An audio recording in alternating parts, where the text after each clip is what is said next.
Thanks for coming to hang out with us today. Ruck Up Buttercup is a podcast hosted by Deployed Love. We chat about real things that military families deal with and help you to love the call to action. So you know the drill. Ruck Up Buttercup.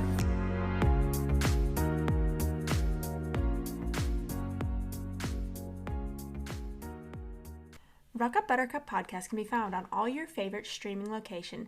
As well, we are now available on Reach Across America Radio on Fridays at 11 p.m. and Sundays at 1 p.m. Eastern. You can find Reach Across America Radio on the iHeartRadio app, the Odyssey app, and the TuneIn app. Just search the word Reach. Can't wait to see you there. Hey everybody, welcome back to another episode of Ruck Up Buttercup. Today it is just me with our guest, and I'm really excited to have our new guest on here. We are in the middle of PCS season. I am sure a ton of you that listen are in the midst of it or went through it last year, so you kind of have a pretty good idea of what is going on in the world of military over the summertime right now. Currently, I have with me Marie Mendez Reed. She is with the Moving with the Military. She has a lot of experience as well as has some great advice for us today. So Maria, will you go ahead and introduce yourself? Sure. Thanks so much for having me on. First of all, I really do appreciate that. Like you said, my name is Marie Reed. I am a military spouse of over 20 years, and it sounds so weird to say that. It's like a lifetime of things. I'm getting ready to be a military mom. Our son leaves for basic. He just graduated high school. He's going to do a short term of basic training and then go to college. It's an early commission program. So there's just a million things. So I feel like my head is spinning, and we're not PCSing this year, but I feel like we are, just with so many moving parts. Our daughter goes back to school, but I think that's just the story of a military family. Yeah, it's always chaos. I don't think that there's any time, like we talk about PCS season and then deployments, but it's like, no, everything in between is just as crazy. I think like the perfect term is chaos coordinator. Yeah. Because that's how I feel. Like it's, juggling a million things at the same time. And, it is what it is. Absolutely. It's just, it never gets easier. Like we're on the outside of the military, but because he still works with it, the chaos is still there all the time. The different schedules and everything is always, you never know what's going to happen next. But oddly enough, I don't think I would change a thing. Like, I don't know if I could just, I think about it going back to civilian life now, as he's 22 months away from getting out of the military and retiring, even though I think like, nah, they're going to offer you something and you're going to stay, because he is like military through and through. But that part of transitioning and what does that look like, and going back into civilian life, what does that really mean? It's a little nerve-wracking, because it feels like I've been gone for so long. For sure. I think we've been part of it now. We were talking about it 15 years. So we're not too far behind you. And he did get out about 8 years ago. And we genuinely thought, well, let's find civilian jobs. Let's do something. But the hardest part, because he's intel, was his job does not go anywhere in the normal world. It does not fit anywhere. And we didn't have the resources at the time. We were pretty young still to just sit and do college. Like we didn't have the resources for that to be what we could do.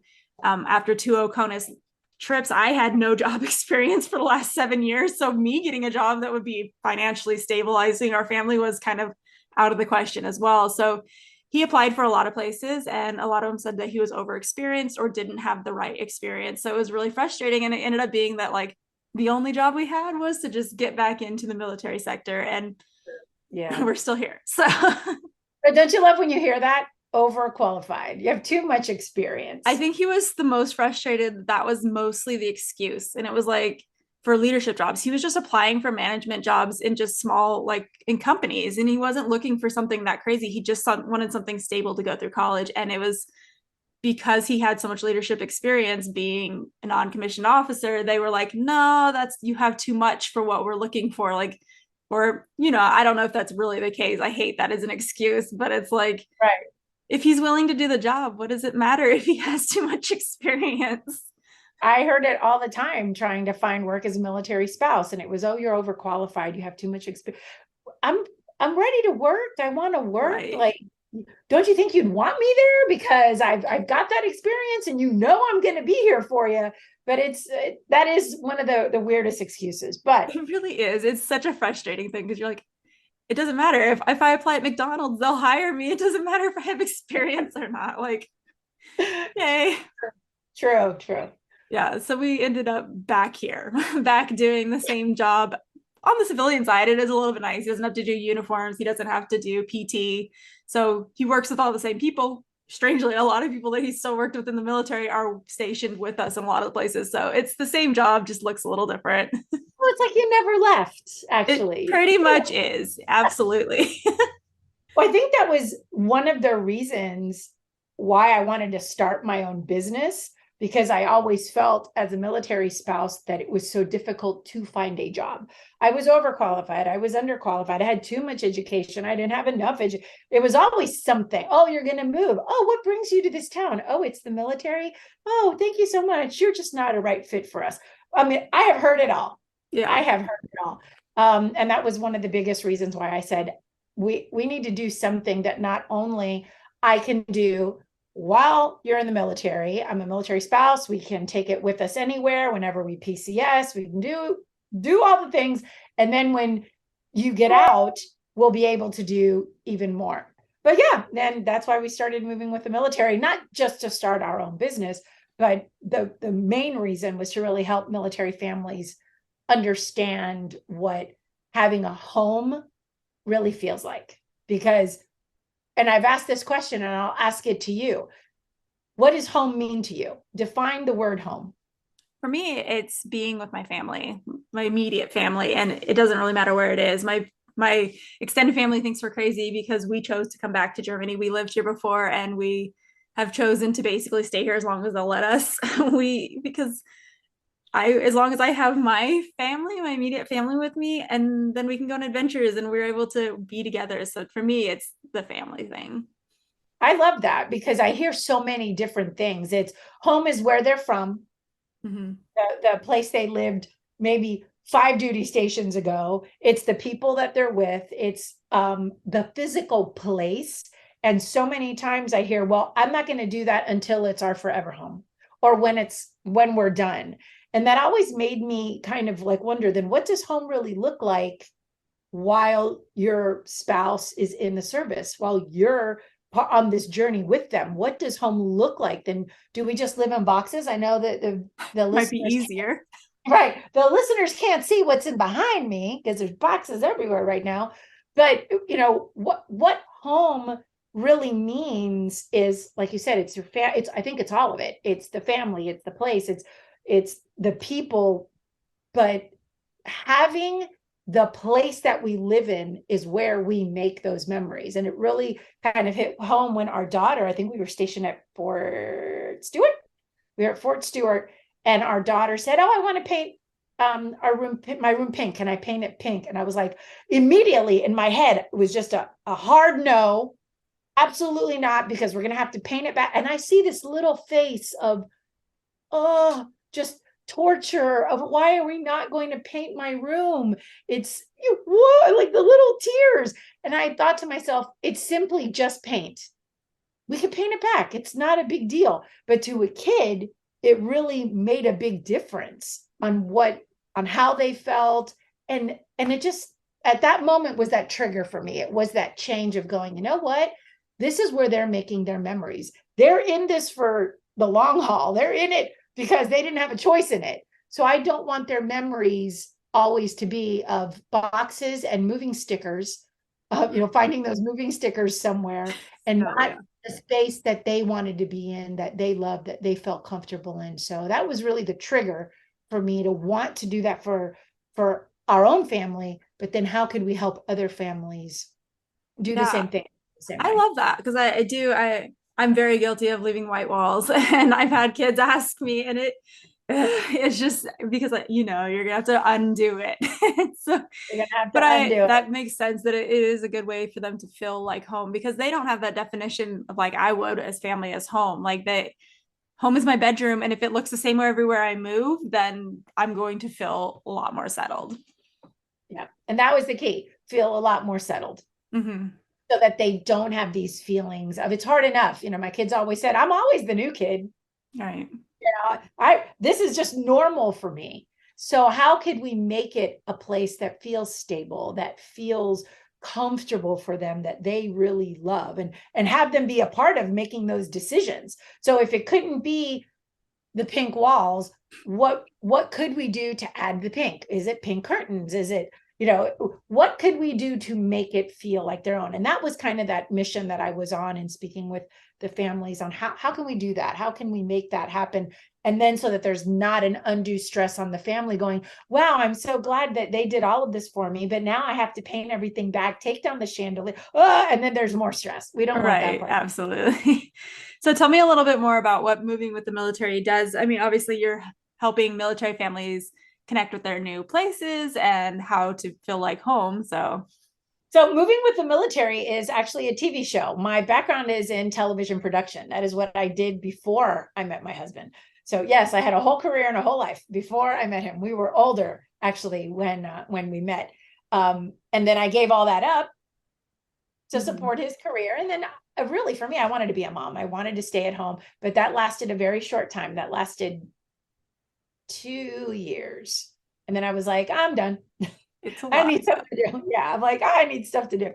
But we created the show, Moving with the Military, to, number one, share the stories of military families. And I'll share with you, because I saw it today, my son and I, who's now 18, we went to Waco, we went to Magnolia, and there's a beautiful, big, giant mural on the side of the building that says, everyone deserves for their stories to be heard. And when I saw that, I was like, yes, that is exactly why we created Moving with the Military. First and foremost, it's about sharing the stories of the military families, of the spouses, of the children, of the service member, sharing their stories, because someone else out there may be going through the same thing, may need to hear that, may connect with that story. That to me is the most important part. Then we happen to be this makeover show, because that's like the gift. So I always call it the bonus. Hey, by the way, we're also a makeover show, and we give the family the thing that most military families won't do or can't do. We are, and when I mean won't, it's just not that sometimes it's a financial situation. Most of our military families that we support have had a crisis in some kind of way. Some just have a fascinating story that we want to share. We were recently in Alaska helping a military family, and we thought it was so neat because I'd never been to Alaska, and I had no idea that the sun stayed out forever for a certain amount of time. And that was just, crazy. And seeing how many military families move there and the cost of living. Oh my God. Can we talk about the price of Doritos? $10. It was crazy. Wow. But the whole, show, I know I digress. Squirrel, I went everywhere. The show is really to share the stories of the military family and then create a space for them so that they can reintegrate, be a family together, love the space that they're in. I think so many of us realized during COVID how much we hated being inside and looking at our walls. Yeah. Yep. We're like, can I paint that? Can I do something to that? Can I? And if we think about it with military families, that's our constant. We're always moving to a new place. We're always having to figure that out. So that is really why we wanted to be able to give that gift and share that. And then also show other military families, this is doable on a budget. I love HGTV, but who has that kind of money? Right. Absolutely. I'm like, wow, that $100,000 kitchen, that's nice. Great. Fantastic. And they always talk about their jobs and they're like working as a chef. It's like, what? How are you making that money? Yeah, where does that come from? So we wanted to be able to do things that are doable, affordable, realistic, but still, hey, I could Instagram this, I could Pinterest this, but something that to me that real people could really do. Yeah, and you give them ideas of, so if they can't afford the curtains, the special curtains, you could always go get fabric. You can, there's things that can cut that budget in half and make it useful resources. That is the story of my life. I feel like I'm the DIY. I don't want to say queen, because I'm sure there are people that are much better at it, but I have to DIY so much because I have a limited budget for every makeover. And then I look at that And I'm like, wow, yeah, I could buy that one chair that's $5,000.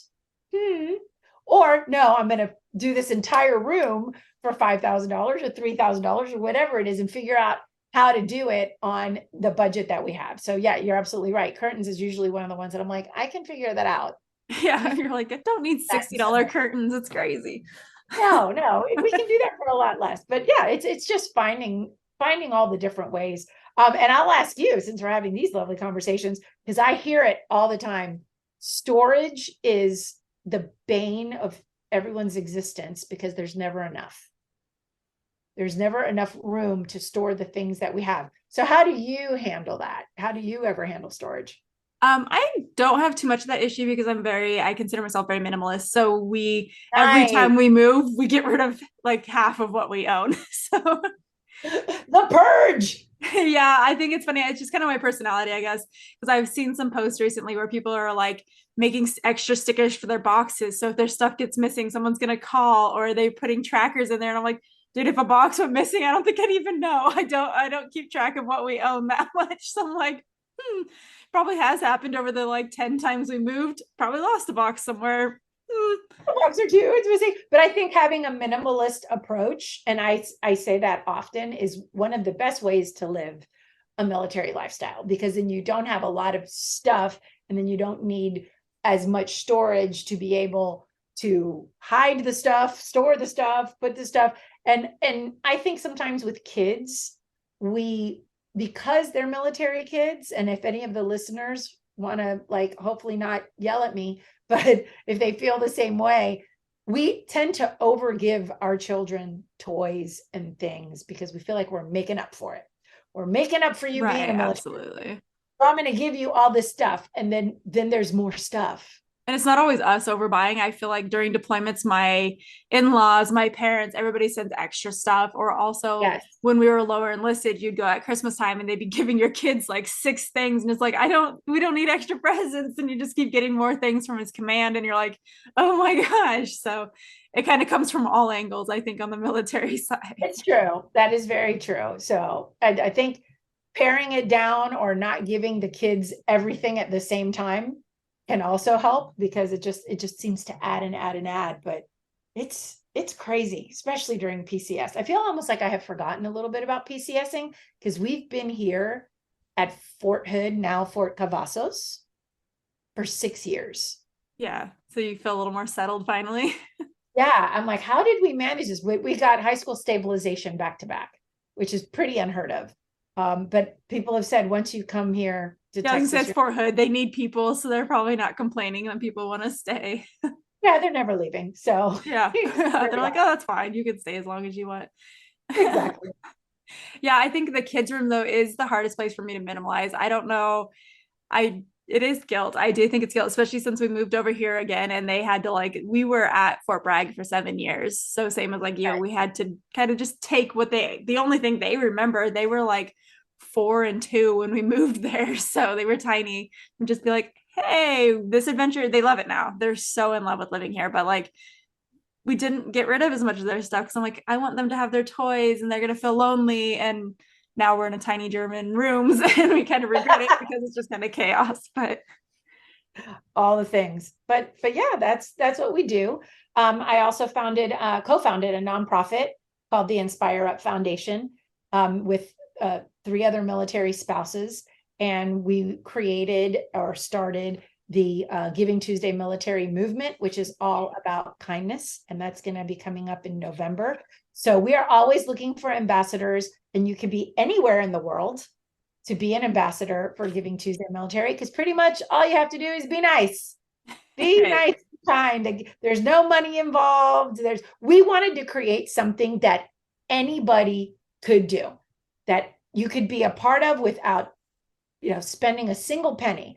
And the kindness movement was it. We just were like, let's be nice. That's what we need more of in the world. We need people to be good. we do. And so that's where we are. That's Giving Tuesday. It is the Tuesday after, make sure I'm saying it right. It is the Tuesday after Thanksgiving. So it's Thanksgiving, then Black Friday. All the sales Saturday, first. Yeah. all the things. Right. Everything is about, I always feel like everything is about money. So that's why with us, Giving Tuesday Military has nothing to do with money. Now, if you want to buy people coffee and hey, absolutely. Go right ahead. We do, bake sales where not even bake sales. We have people bake for weeks, it seems like. And then we go on post and we're just giving away cookies and muffins, and we pass by the gate and give them to the service members. And we're always just trying to be kind, show kindness that day. We love that the kids around the country at different schools have been using like post-it notes and putting them on the mirrors and just with words of affirmation. And I love seeing that positivity. Let's flood social media with positive messages instead of negative messages.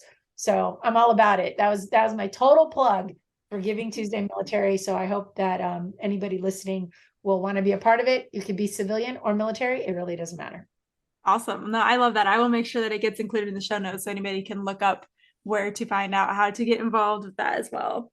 Thank you.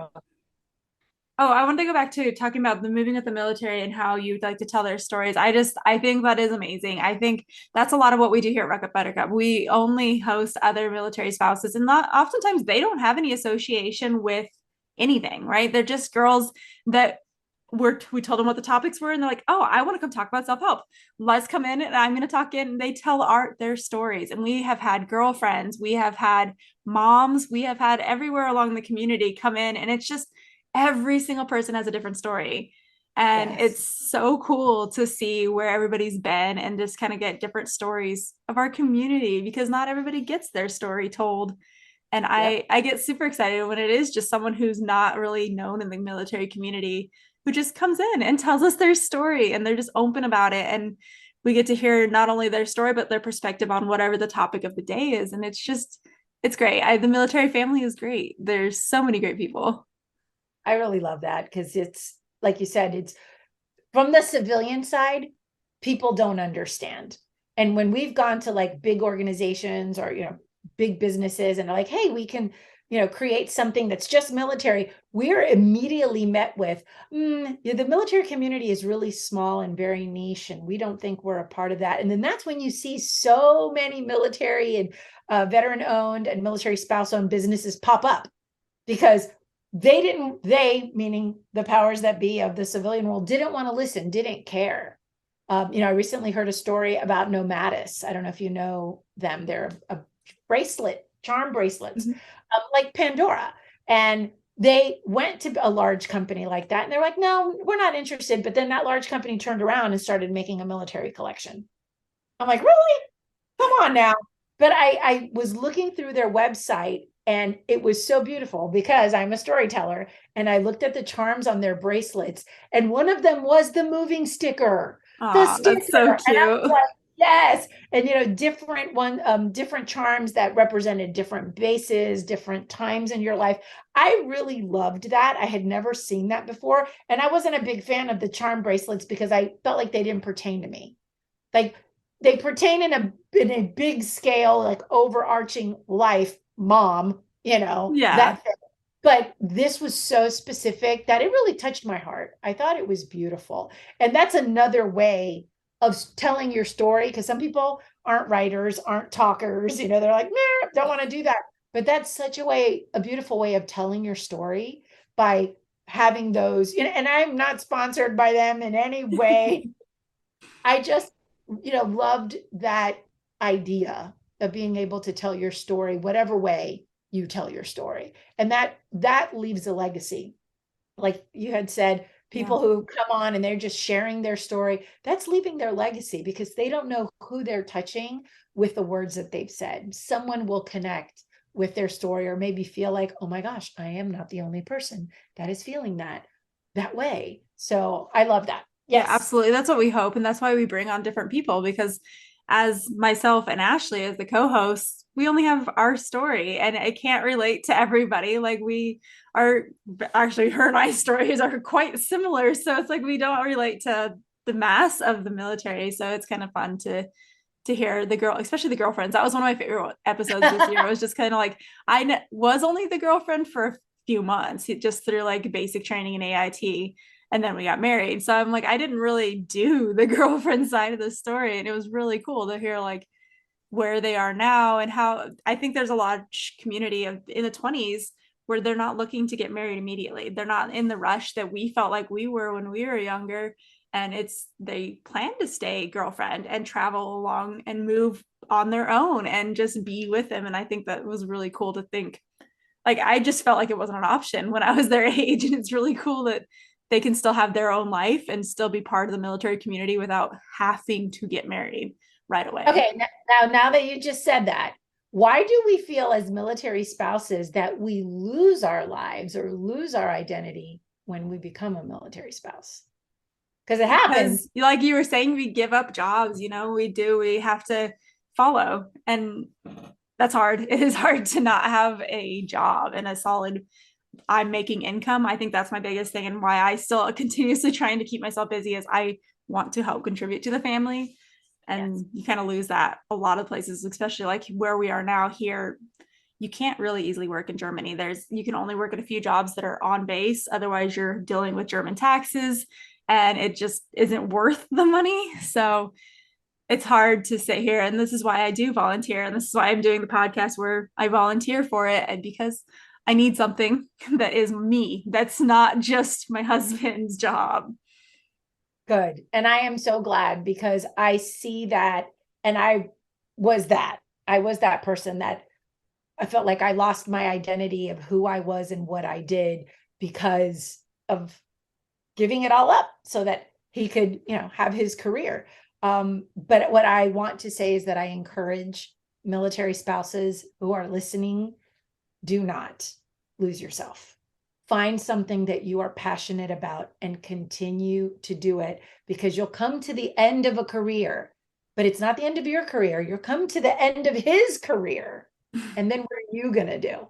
And you're both going to be lost, right? Yeah.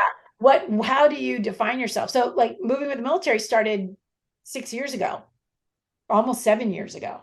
And I felt like I did that because I needed to do something for me. Yes, I'm a military spouse, but I'm not just Patrick's wife. I'm a lot of other things. I've got some pretty cool skills. I'm a filmmaker. I've actually won awards. Amazing. I'm like, I've done some stuff, but it felt like it didn't exist. And I felt lost. I love volunteering. I love being part of the SFRGs, finding my community. I really loved that, but I still knew that I needed to do something that was me, that I was passionate about, that I could take with me no matter where we went. And even though it is based on military life, so it's still based off of his career, it's just something that I felt that was me. And he'll say it all the time, because people have said to him, wow, First Sergeant Reed, the show that you have for moving with the military is amazing. And then he'll look over at me and he's like, I kind of have nothing to do with it. Right. The only part is the military part that associates me at all, right? Yeah, pretty much. And they're like, no, but you do the makeovers. And he's like, have you watched a show? Because I don't. It's my wife. So I'm glad that he's always been my biggest cheerleader and supporter. And he's always like, you can do it. Hopefully when he retires, we will be able to do this together. So look out, Chip and Joanna Gaines. We're the military version coming in. Hopefully we'll be able to do it together. But, we'll see where it all takes us. I think it's super awesome. I don't know if you know much about me, but I am actually the founder of Deployed Love, which is the sister company that holds us. And I built it to give myself a job. I mean, it really was. And it's grown and it's really amazing to watch. And it was really sad to step away from it when I moved out here. But I knew that I couldn't run a company like that from this far away. There are so many volunteers that work underneath the person who runs it. And I was like, I can't be up at 2:00 in the morning to have meetings on the East Coast and the West Coast. And I was like, I know that this is where I have to step away after 5 years of building it, but it's still there. Everything's a season. You never know.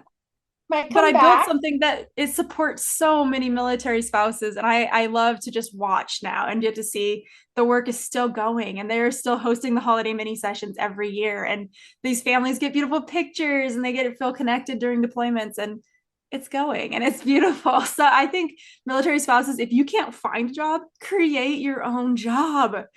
Yes. I could not agree with you more. create it, make it It's happen. scary and it's hard. I mean, jumping in and learning how to run a nonprofit, and you've done it yourself, it's hard. It's a lot of work, but boy, do you feel accomplished, and it's yours. Like, you do what you want with it. And it's better than trying to like sell something for some other company, or just try to make the like change of what that comes to, which is unfortunate, but it's Yeah. flexible. I know there's a lot of people that end up in MLM for that sake, is because it can move with them, but Yeah. not making enough, and it's discouraging. I've known a lot of spouses where they're like, oh yeah, I'm going to start this job, and it's not a job because it's just doing something for someone else. For someone So else. Yeah. start your own business. The military community is so cool, because all those military spouse owned companies and all those veteran owned companies support each other. It's amazing to see the like, I know I shop those companies. That's what I would prefer to. I know when we have like people donating to Deployed Love, who are we reaching out to? Because we want their stuff. We want to share it with our families. So You just said it. I ordered a t-shirt from a military spouse called Woman Warrior. I was so happy to get it. And I was like, yes, I haven't even opened it yet. I can't wait. But I did want to share, if it's okay, there is an organization called AMSI, the Association of Military Spouse Entrepreneurs. And if you are on the fence, scared, I'm the firm believer of do it scared. Whatever it is, do it scared. But AMSI will help you, connect you with mentors, the guidance, all the things that you can need to start a business. So I encourage you to become a member. There's like a free membership that can get you started if you don't have the funding, but then there's paid memberships where you get a lot more. But I think being a part of AMSI, being a part of Rosie, there are several organizations that can help and support you starting a new business.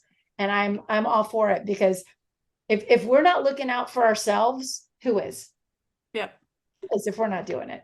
Yeah, I agree with AMC. We've had a couple different people that work for them here on this show, and we love it because we encourage that. Both me and Ashley are entrepreneurs ourselves, and we know that that is the most portable job. I mean, you're gonna have to learn taxes. You're gonna, when you're moving different places, you're gonna have to learn things. Oh, yeah. But it's very portable because it's yours. You make the rules. You get to figure out how that works. If you only want to work 5 hours a week, you want something very minimal, then you pick a job and you pick something that's going to work for that. So everyone, go ahead. I'm sorry. Oh, it gives you back that identity that we were talking about. It's something that is you.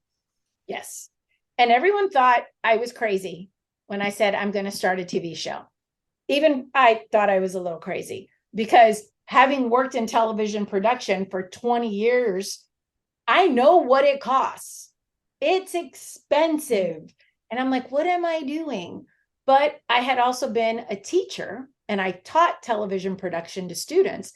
So in the classroom, I was talking about my idea for moving with the military, but all I kept saying was all the negative, all the reason why I couldn't, it's going to be hard. And one of the students looked at me and said exactly verbatim what I said to them.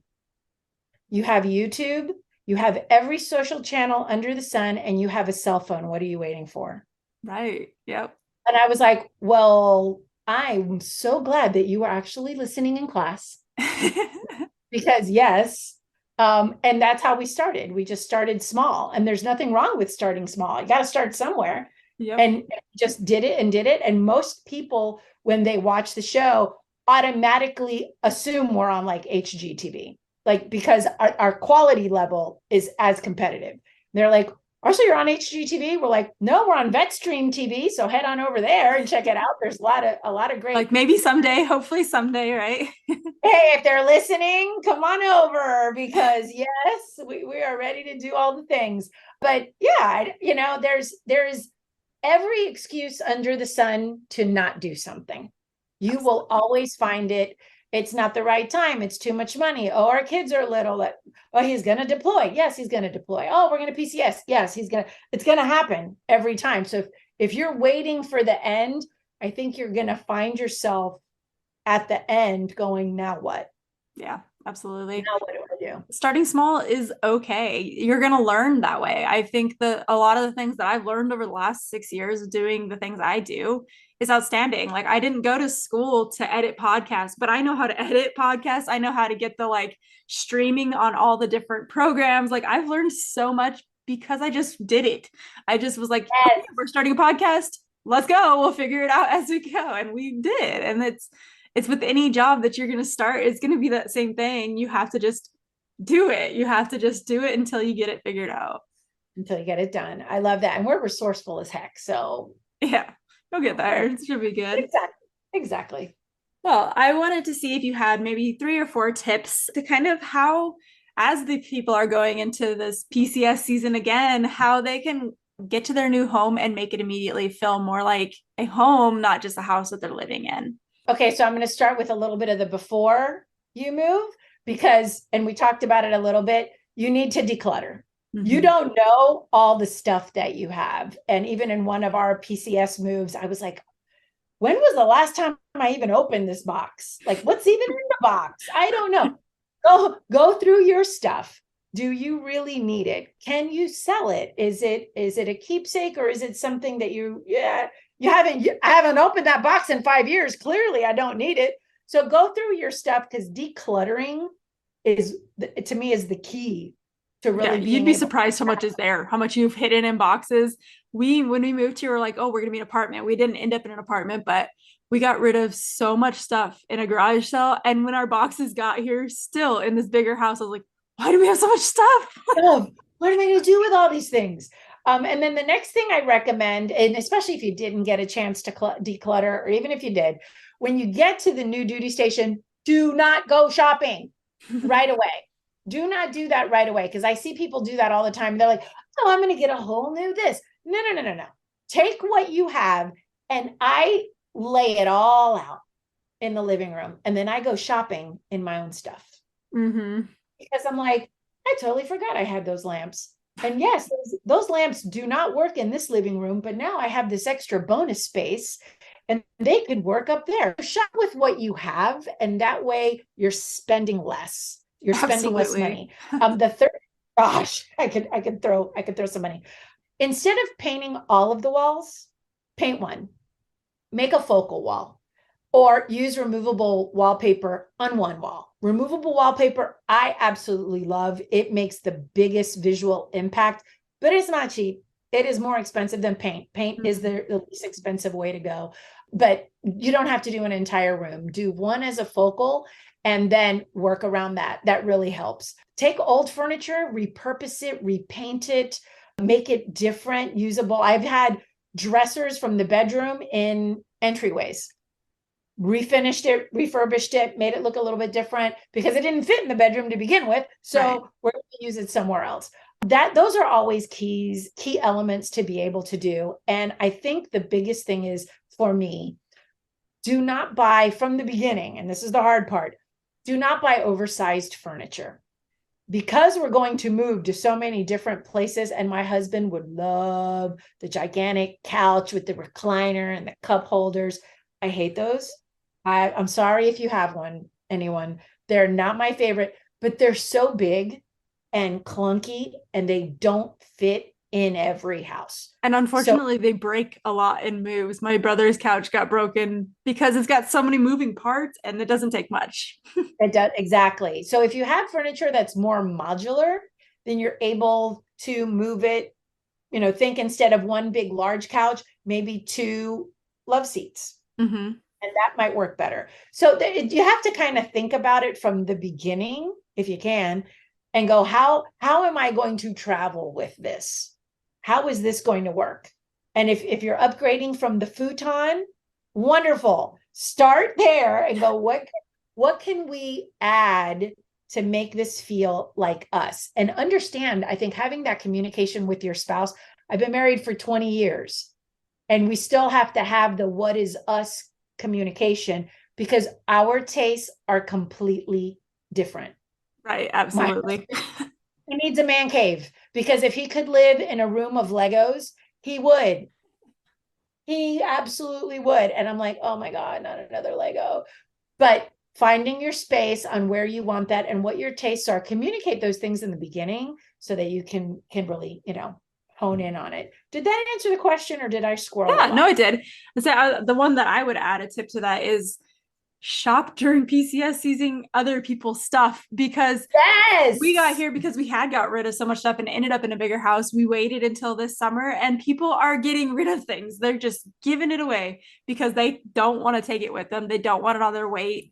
So that, just wait until the summer, next summer, like get used to your house, or if you get here early summer in your move, and shop the people who are trying to get rid of their stuff. Absolutely. The marketplaces, online marketplaces, you will find so much. And I know that here we have an organization called Habitat for Humanity. Mm-hmm. And so many of the builders will give away the things that were in the model homes, which are gorgeous and expensive. They'll give it to Habitat for Humanity because they get a tax break by Right. doing that, by making that donation. And we've gone there to get chandeliers. And I just bought a $3,000 couch for $150. Yep.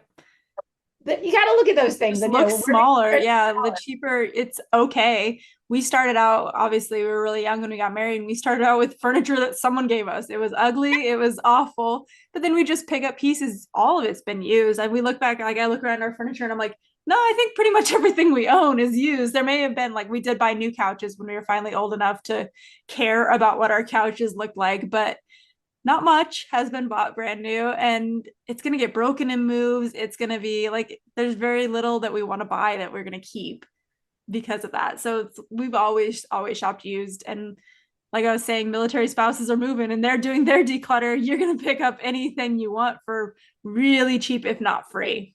Right. Exactly. Hey man, curbside, there is always a lot. Trash day. Mm-hmm. Yeah, in military this summertime, you can get everything. You could furnish your entire house for free, pretty much. Pretty much you could. Maybe not mattresses. I wouldn't recommend that situation.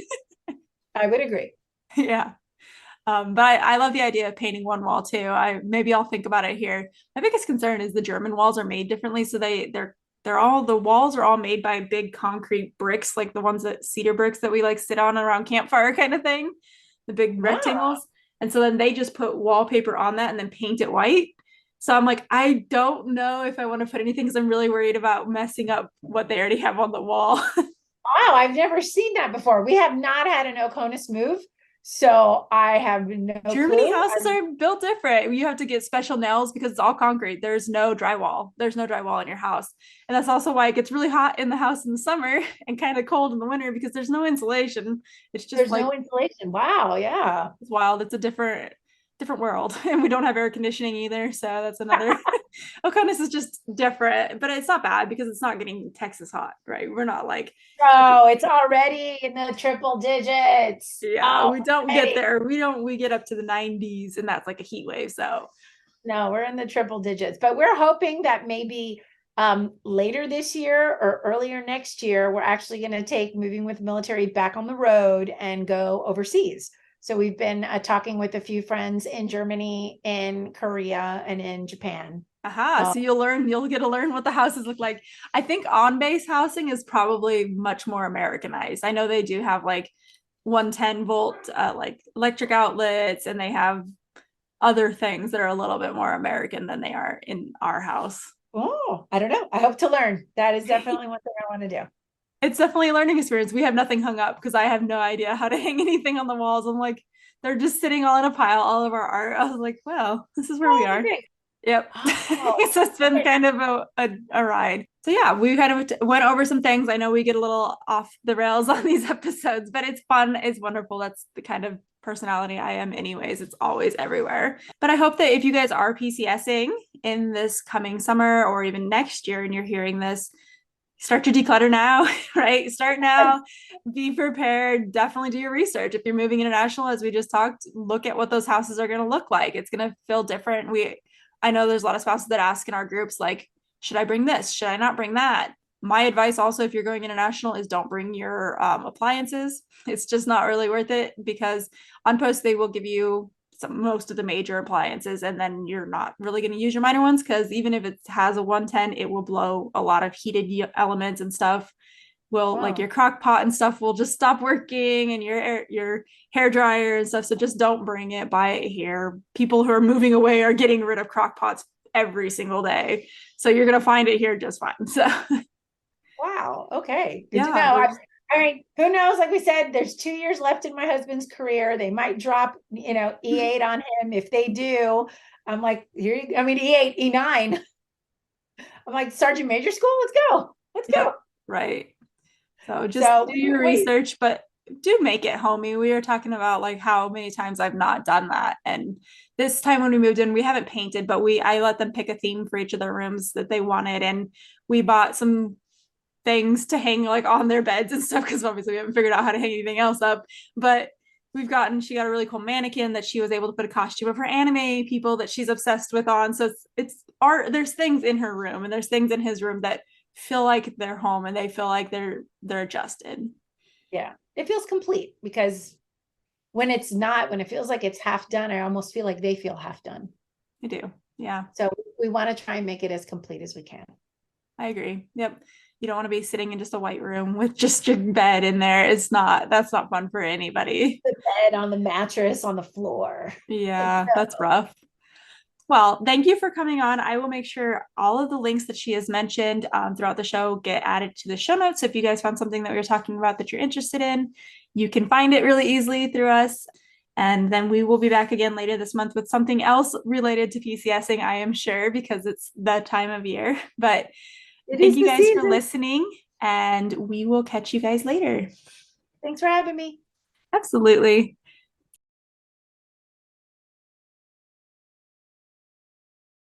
And as we like to say, ruck up, buttercup.